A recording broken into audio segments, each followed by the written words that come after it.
You can't say deep house is this and that because everyone's got their own vision or opinion or definition of it. It's according to what you feel, in your heart, mind and soul, and you know what it is to you. You'll feel it. You don't expect a person that works in the office to come to a party and tell you music. They expect you to introduce music because that's your job.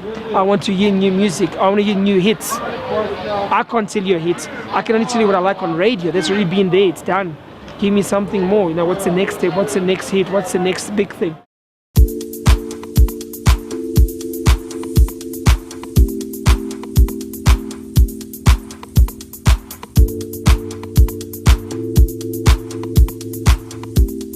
So everyone's got their own definition of house and deep house. And house music is almost like a fashion, like you're saying, some genres don't last. Maybe it's because it's a fashion, it comes and goes. When I was growing up, after mid-tempo house music, there was speed garage. It was kind of like quite big and I just faded away. There was dubstep. It's still there, but it's not so popular like it was back in the day. So I think the longevity of the music depends on the following of the people. If the people support it, they kind of will maintain it going. If some people change or they just don't support it anymore, it will die. Teenagers and musicians are really doing it for themselves, are just like you said, keeping it real and showcasing what they are about. I think they're already there on an international level. Right now, the local house scene is kind of tops in the world. Where back in the day we were not really doing production, we were just compiling overseas music, and now things have changed. Now people, they grow in the scene, they grow into the music scene where they need a new challenge in life, so they start doing music. It's like another step, you get tired of just want to DJ, now you want to also play your own stuff. I just see so many youngsters out there, like they just want, so many bedroom DJs or producers making beats, and and what I can say about that is keep it up, do it, just do what you feel, do what you love. And I have to encourage the youth, because they're the future, and they're here for us to see in many years to come. So I'd say it's magic.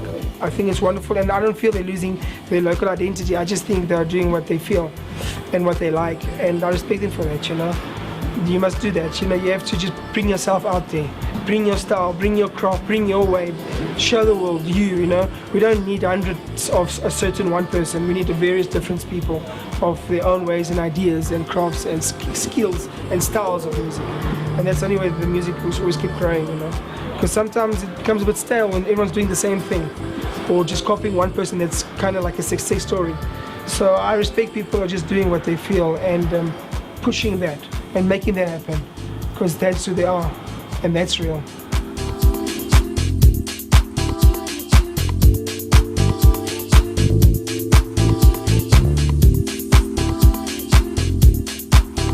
For up-and-coming DJs now, it's much more convenient to get any song you want. Back in the day, we used to struggle to get music because the only format of music was record, was vinyl. There's no download system, there's no technology, there's nothing. So now technology obviously has opened up the game. Any DJ can get any song they want, whenever they want. I think the only setback will be you yourself being lazy, because you can just open a laptop and on your fingertips there's millions of music there, you can just go search for it. So there's a lot of pluses. It's opened up the game, music is exposed now to more people out there through technology than back in the day. The format of music was limited. It was like maybe CD compilations, or there was LPs and vinyl or cassettes. So now the modern era really with technology has opened up everything. People can do what they want to do. It's all up to them. It's there. There's no setback. The only setback can be you yourself being a lazy person or not having the drive or the passion to do it. Otherwise, it's there for you to make it happen. Thanks to back in the day, people like me and many others who were out there to break music. If it was the other way around today, we just wait, because people today, they've got so much music on their fingertips. You can go online and download all sorts of music, but yet you hear people still playing the same stuff over and again. Back in the day, we were never comfortable. We were always hunting for that record, man, always hunting for that song that you wanted, or you had to get, or you wanted to break, or you want to be the first one to play, to expose to the people, It was like a competition, but it was healthy competition because we're working towards a movement of growing music and building more and more and more hits on the dance floor than just playing the same old stuff. That's why you never get respected. That's why Michael G will still be spoken about, because I was the one who broke the new tracks. I was the one to introduce tracks to people. I was the one who said, listen to this, and people like, wow, yes. And then next week again, listen to that, and keep going like that. And people then respect people like that, because then they will also want to do it. The art of DJing is your creativeness, the live element that you bring to a crowd, your work rate, But you cannot blame technology. That's probably one of the negatives. Technology is about convenience, making things easier for an artist or a DJ or a band. Therefore, you're going to do less. Back in the day when you didn't have that luxury, you had to do more. So, yeah, man, it's a give and take, Yes, technology is great, but maybe not so in terms of the creativeness into like the art, the style, of an artist, because it makes them lazier. Because it just creates a lifestyle where you don't have to do more, because the computer can do it for you, Nowadays you don't even have to mix live. You get programs that can sync beats for you, can do a lot of things for you. So then sometimes I think maybe in the future you'll just be a puppet behind the DJ box, not doing much. Where then I think it will lose the live element of where people pay to see someone perform, And that's what it's all about. I think people want to see a performance from an artist, a band, or even a DJ. He has to entertain.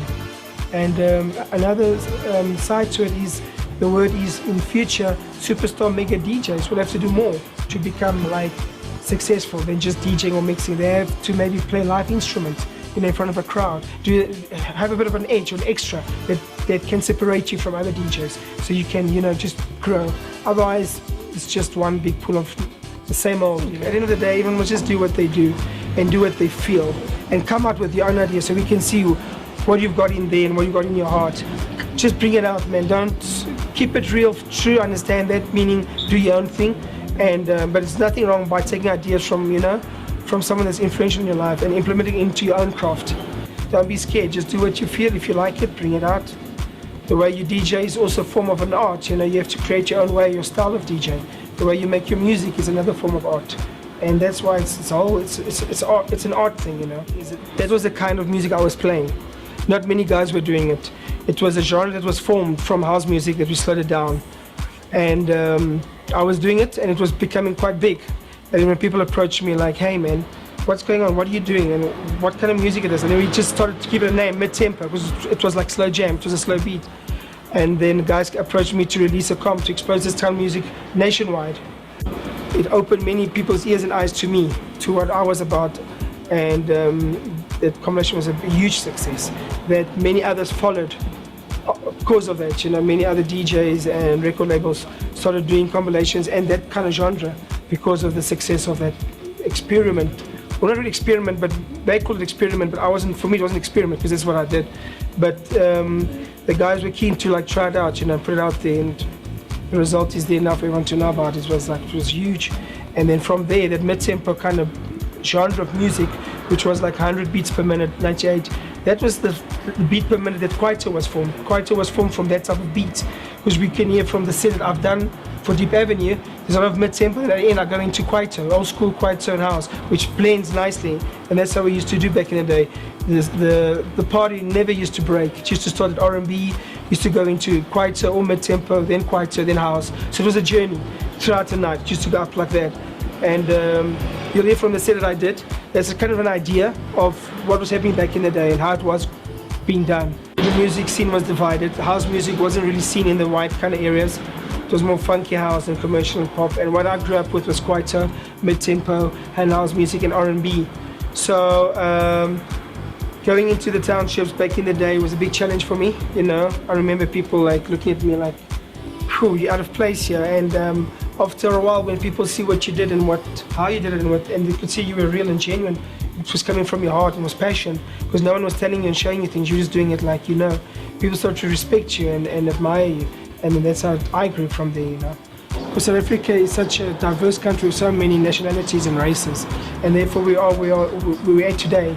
We have so many people from all sorts of from all angles of the world here, and that's why we're actually blessed to be like associated with so many people in your own country, in your own space, and exposed to so much talent in music. It's very much different. I mean, back in the day, okay, there's no technology, so there's a lot of posters, there's a lot of, so already in the street you can already feel, you know, vibe, because there's a lot of marketing in the street, there's posters, there's so much things happening, you know, like people visually seeing, okay, there's parties happening, where nowadays people are using modern technology to advertise their gigs, like on Facebook and stuff, social media.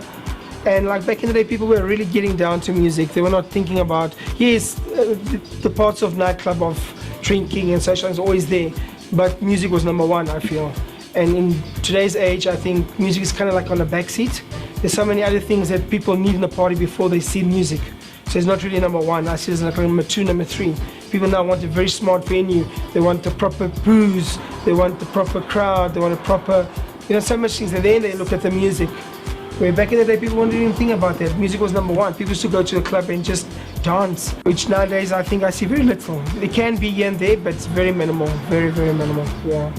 G Family was me, Michael G, and my cousin Gillian Gomes.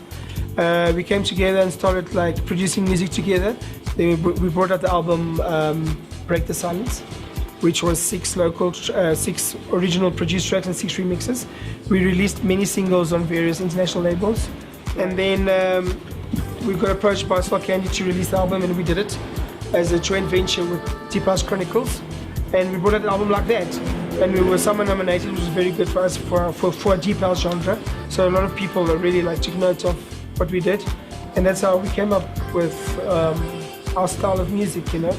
It's my vision and Julian's vision, from an old school to now, and Julian with a new school, cutting edge, you know, futuristic vibe, and me with my old school experience, and that's how we came with beats and we put those tracks together, yeah.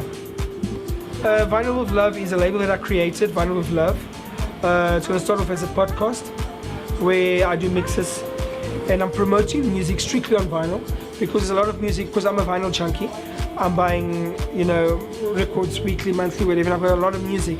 So I've created a platform where I can showcase music or artists, or just like strictly releasing music on vinyl that I can like put out there so people can hear. There is a lot of good quality of music on record still available. But yes, there's a few disadvantages. Number one, it's become very expensive. Number two, it's hard to find. So there's a lot of hard work into it, where searching for the music that you want, and you know, and buying the music, and it's not as convenient like it was back in the day. But the fact of the matter is, there's still a lot of good records, fresh, new material that's on vinyl, and that's why I'm there, to promote it, to expose it, and to like just keep the vinyl era going, you know. Michael G today is a much more reserved person. I'm not out there in your face playing. I'm just wanting to do proper gigs. You know, I've been there, done that, where I'm just running for anything and everything. And so I reserve my energy to play at the parties where I feel that people understand me and they want to hear what I've got to do and what I've got to perform and play, when just going to anything and just being maybe disappointed with the crowd, not knowing, understanding, you know, what I'm about. So yeah, I'm just doing guest appearances. I'm attending proper gigs that I feel are right for me, and the crowd is there because they know what they want and they want me, and I'm there for them. And that's what I'm about in this day and age of today, yeah. I don't think much about it. I take it one day at a time and I go steady. And whatever comes my way, it's a blessing, and I thank God. And yeah, I'm just easy like that, eh? Yeah, cool.